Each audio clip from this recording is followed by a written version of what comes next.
Ar visatoje mes vieni? Šitą klausimą įdomi, aš taip pagalvojau. Aš pagalvojau taip, kad aš nežinau iš tikrųjų, kas va ten yra už to. Nežiūrint į tai, ką man rodo, aš nežinau.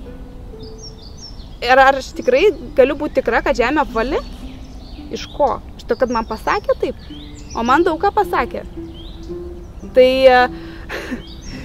na, negaliu pasakyti, kas ten. Niekada nemačiau ateivių. Ir jeigu yra taip, kad ta visata begalinė ir ten, ko mūsų protas ir nesupranta ir neaprėpia, aš tikiu, tai mes tikrai nesam vieni. Nemanau.